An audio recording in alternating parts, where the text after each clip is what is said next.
പരിശുദ്ധ അമ്മയ്ക്കും തിരുക്കുമാരനും 1000 നന്ദി.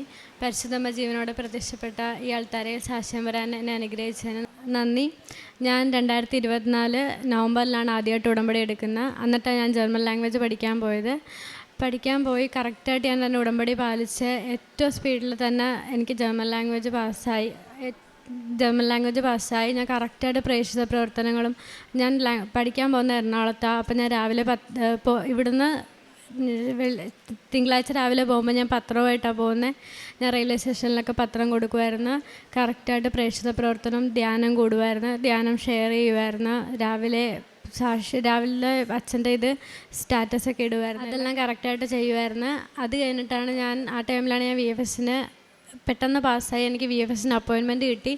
ആ ഒരു കുറച്ച് നാളത്തെ 2-3 മാസം ഞാൻ ഉടമ്പടി നല്ലപോലെ ഉഴപ്പിയായിരുന്നു. ഒന്നും ചെയ്യുന്നില്ലായിരുന്നു, പ്രാർത്ഥിക്കുന്നൊന്നുമില്ലായിരുന്നു. അത് കഴിഞ്ഞിട്ടാണ് ഞാൻ VFSൻ്റെ അപ്പോയിൻമെൻറ്റ് എടുക്കുന്നത്. ജനുവരി 13 എനിക്ക് VFSൻ്റെ അപ്പോയിൻമെൻറ്റ് കിട്ടി പക്ഷേ എനിക്ക് പേപ്പറിന് ഒരു കുഴപ്പമില്ലാതെ പെട്ടെന്ന് എനിക്ക് റിജക്ഷൻ അടിച്ചു വന്നു. 14-ാമത്തെ ദിവസം എനിക്ക് റിജക്ഷൻ വന്ന് ഞാനിവിടെ വന്ന് അച്ഛനെ കണ്ട് അച്ഛനെന്നെ നല്ലപോലെ വഴക്ക് പറഞ്ഞു. ഇവിടെ അറ്റത്തിരിക്കുന്നവർ വരെ കേട്ടെന്നെ അച്ഛൻ വഴക്ക് പറയുന്നത് ഉടമ്പടി പാലിക്കാത്ത കാരണമാണ്.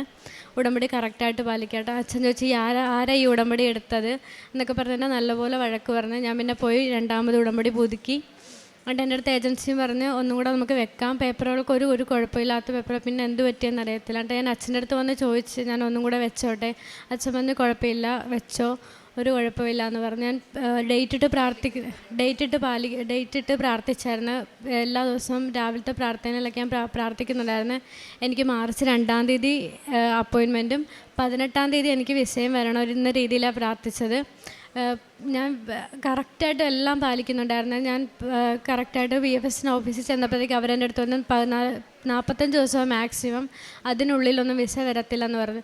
അപ്പം ഞാൻ പറഞ്ഞു പക്ഷേ ഞാൻ കറക്റ്റായിട്ട് 18-ാം തീയതി എന്ന് പറഞ്ഞാൽ ഞാൻ പ്രാർത്ഥിച്ച് ഡേറ്റ് ഒന്നും ഞാൻ മാറ്റിയില്ല. കറക്റ്റായിട്ട് 18-ാം തീയതി എന്ന് പറഞ്ഞ് പ്രാർത്ഥിച്ച് അമ്മയുടെ അനുഗ്രഹത്താൽ മാർച്ച് 2-ാം തീയതി വെച്ച് 18-ാം തീയതി എനിക്ക് മെസ്സേജ് വന്ന് എൻ്റെ വിസ ഡിസ്പാച്ച്ഡ് ആയിട്ടുണ്ടെന്ന് പറഞ്ഞ് എനിക്ക് മെസ്സേജ് വന്ന് ഇവിടെ വന്ന് പ്രാർത്ഥിച്ച് അന്ന് തന്നെ ഞാൻ ഇവിടെ സാക്ഷ്യം പറയാൻ വന്നു. പക്ഷേ ഞാൻ പുതുക്കാത്ത കാരണം എനിക്ക് സാക്ഷ്യം പറയാൻ പറ്റിയില്ല. ഞാൻ പ്രേക്ഷിത പ്രവർത്തനമായിട്ട് എല്ലാ ബുധനാഴ്ചയും ഞാൻ അവിടുത്തെ ആശുപത്രിയിൽ ചോറ് കൊണ്ട് കൊടുക്കും. ഞാൻ ഇവിടുന്ന് പത്രം വാങ്ങിച്ച് പത്രവിതരണം നടത്തുന്നുണ്ടായിരുന്നു. എന്നാൽ കഴിയുന്നവരെല്ലാവരും ഞാൻ സഹായിക്കുന്നുണ്ടായിരുന്നു. എനിക്ക് പേപ്പർ വർക്ക് ചെയ്യാൻ പറ്റാത്തവർക്കും അപ്പോയിൻമെൻറ്റ് ഇതല്ലാത്തവരെയൊക്കെ ഞാൻ സഹായിക്കുന്നുണ്ടായിരുന്നു. പ്രാർത്ഥിച്ചിട്ട് ഞാൻ ഇവിടെ വന്ന് നന്ദി പറഞ്ഞതിന് 1000 നന്ദി. ഇനി അങ്ങോട്ടും അവിടെ എനിക്ക് ഒരുപാട് പ്രശ്നങ്ങളൊക്കെ ഉണ്ടാവുമെന്ന് അറിയാം. പരിശുദ്ധ അമ്മ എൻ്റെ കൂടെ തന്നെ ഉണ്ടാവുമെന്ന് എനിക്ക് ഉറപ്പാണ്. ഞാൻ 2ാമത് ഇപ്പോൾ പുതുക്കിയപ്പോഴത്തേക്കും വെച്ചത് എനിക്ക് ഒരു ജീവിതത്തിൽ ഉടനീളം എനിക്ക് ഉടമ്പടിയിൽ പാലിക്കാനായിട്ടും ഉടമ്പടിയിൽ നിന്ന് വ്യതിചലിക്കാൻ എന്നെ അനുവദിക്കരുത് എന്നാണ് ഞാൻ വെച്ചിരിക്കുന്നത്. ഉടമ്പടിയിൽ എനിക്കിപ്പോൾ ലഭിച്ച എല്ലാ നന്മകൾക്കും ഈശോയ്ക്കും തിരുക്കുമാരനും 1000 നന്ദി. യെശയ്യാ പ്രവാചകൻ്റെ പുസ്തകം 12-ാം അധ്യായം 2-ാം തിരുവചനം.